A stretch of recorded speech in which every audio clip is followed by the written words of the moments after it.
नमस्कार, आप देख रहे हैं न्यूज नेशन और आपके साथ में लक्ष्मी उपाध्याय। आपको बताते हैं नवाब मलिक प्रेस कॉन्फ्रेंस में क्या कुछ कह रहे हैं। सबसे पहले वो सुनिए। कॉन्फ्रेंस में अजीत दादा की मां का उल्लेख किया, उनकी बहनों का उल्लेख किया। इससे पहले संजय राउत जी की बीवी को ईडी के कार्यालय तक पहुंचाने का काम किया गया। खड़से साहब की पत्नी को ईडी के कार्यालय तक पहुंचाने का काम किया गया। किरीट सोमैया महाराष्ट्र के सम्माननीय मुख्यमंत्री की पत्नी को बार बार उनका नाम लेकर आरोप करते रहे।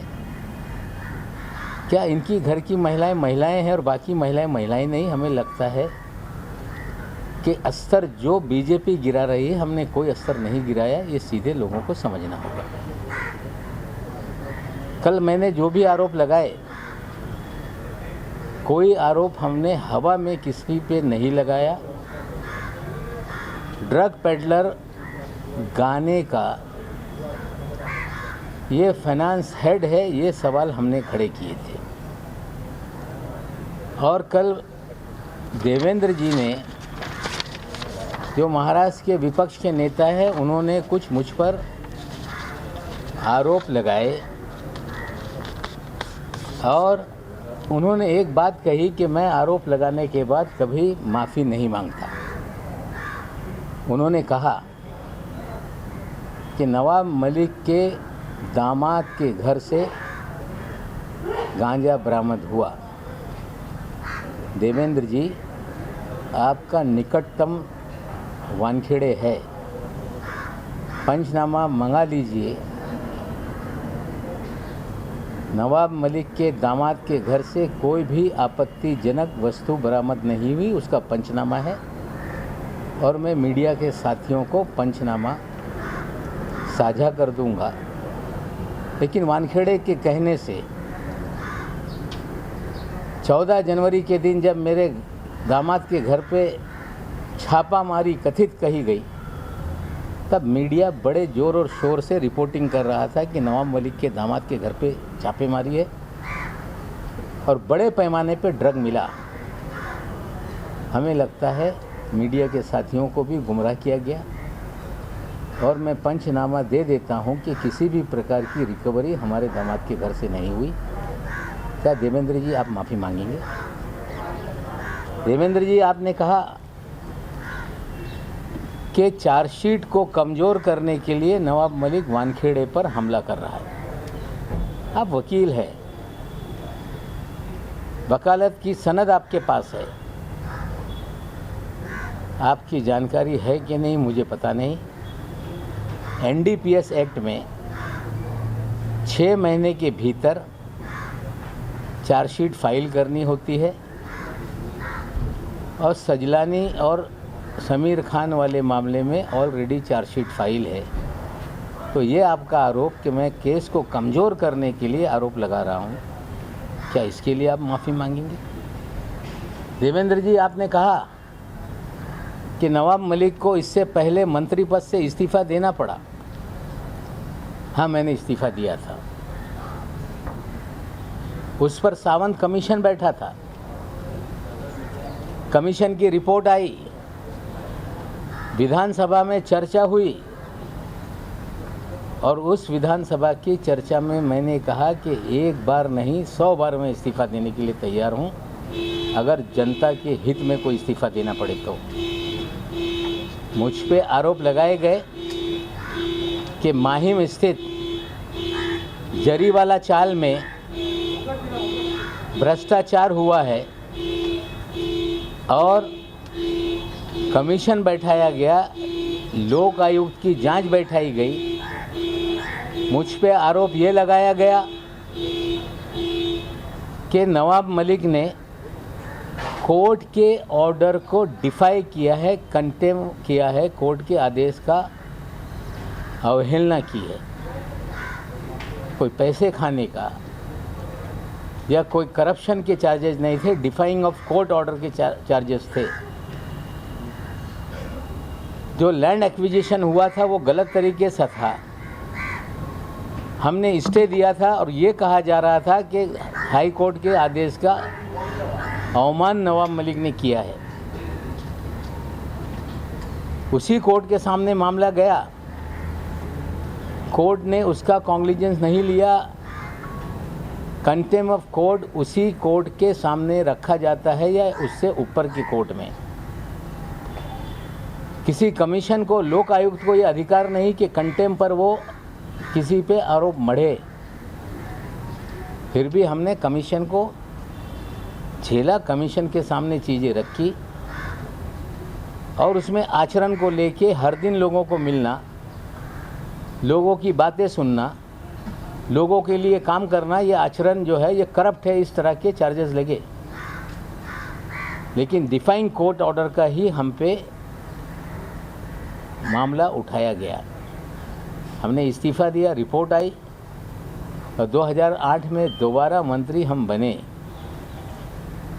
लेकिन जो जरीवाला चाल में 12 वर्सेस 250 लोगों की लड़ाई थी, वो लड़ाई सुप्रीम कोर्ट में गई और सुप्रीम कोर्ट ने कहा कि नवाब मलिक ने या उस समय के मंत्री ने जो आदेश दिए थे वो सही है, उस आदेश का पालन हो, ये सुप्रीम कोर्ट ने कहा है। और कल देवेंद्र जी ने ये कहा कि मैं दिवाली के बाद बम फोड़ूंगा, आपको इंतज़ार करने की ज़रूरत नहीं है। कहा गया कि नवाब मलिक के अंडरवर्ल्ड कनेक्शन है। 62 साल का जीवन इसी मुंबई शहर में बीता। किसी माई के लाल में हिम्मत नहीं कि नवाब मलिक किसी अंडरवर्ल्ड से जुड़ा हुआ है, ये कभी उंगली भी उठाकर मेरे तरफ दिखा सके। ये कहना कि जिनके अपने घर शीशे के हों औरों पे पत्थर नहीं मारते। मेरे पास कोई शीशे का घर नहीं, ना मेरे पास कोई शीश महल है।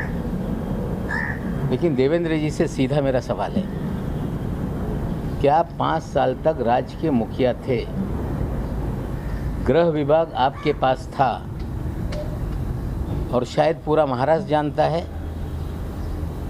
सबसे मुखर कोई देवेंद्र जी के कामकाज पे या पिछली सरकार पे सवाल उठाता था, उसका नाम नवाब मलिक है। और देवेंद्र जी आप शायद भूल गए कि जिस दिन आपका 1 साल का कार्यकाल पूरा हुआ था, उसी दिन एक प्रेस में मैंने कहा था कि नकली देवेंद्र कौन घूम रहा है शहर में।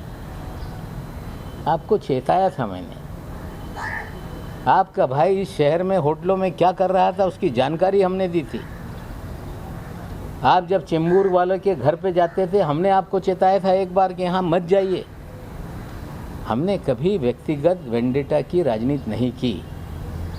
अगर उस समय उस होटल के फुटेज अगर मैं जारी कर देता तो शायद लोग मुंह दिखाने लायक नहीं रहते। आप कह रहे हैं कि नवाब मलिक के अंडरवर्ल्ड के संबंध है।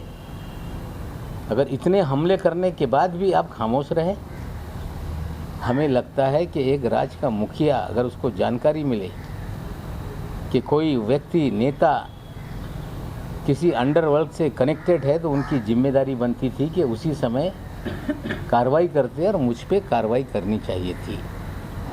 हमें लगता है कि जो सच्चाई सामने आ रही है उसको लेकर कोई हवा में तीर मार देने से मामला बंद हो जाएगा, ऐसा नहीं है। मैं देवेंद्र जी आपसे पूछना चाहता हूँ कि आपके कार्यकाल में इस शहर में मुख्यमंत्री को ब्रीफिंग होती है कि शहर में पॉलिटिकल लोग क्या कर रहे हैं, शहर में क्या क्या चल रहा है। मैं पूछना चाहता हूँ, 4 सीजन होटल में लगातार ड्रामा लेट्स प्रिडिक्ट मैक इस तरह की पार्टी का आयोजन होता रहा। उस पार्टी का आयोजक कौन है? वो पार्टी में एक एक टेबल की कीमत 15 लाख रुपए होती थी। रात भर जश्न चलता था। 15-15 करोड़ रुपए की पार्टी का आयोजक कौन था? क्या आपको जानकारी नहीं थी? और आपके रहते हुए पार्टी चल रही थी, सरकार बदलने के बाद पार्टी बंद हो गई। इस पे आज मैं सवाल खड़ा कर रहा हूं कि ये पार्टी का आयोजक कौन? क्या आपकी जानकारी नहीं थी कि 15 करोड़ रुपए की पार्टी चल रही है?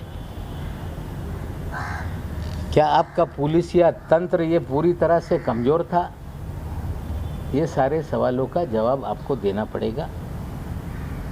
और ये कहना कि वानखेड़े पर दबाव मैं इसलिए बना रहा हूं कि दामाद का केस हल्का हो जाए, 8.5 महीने तक उस मामले पे कभी मैंने कोई भी वक्तव्य नहीं किया।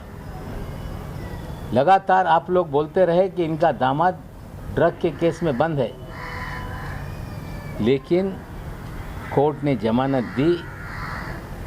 पिछले महीने की 13 तारीख को वो ऑर्डर सामने आई, उसे फंसाया गया, ये साफ है। न्यायालय में लड़ाई चल रही है, वो अपनी लड़ाई लड़ेंगे। लेकिन जो जानकारी मुझे है कि वानखेड़े जब से इस डिपार्टमेंट में आया, उसने अपनी एक प्राइवेट आर्मी खड़ा की। उस प्राइवेट आर्मी में किरण गोसावी,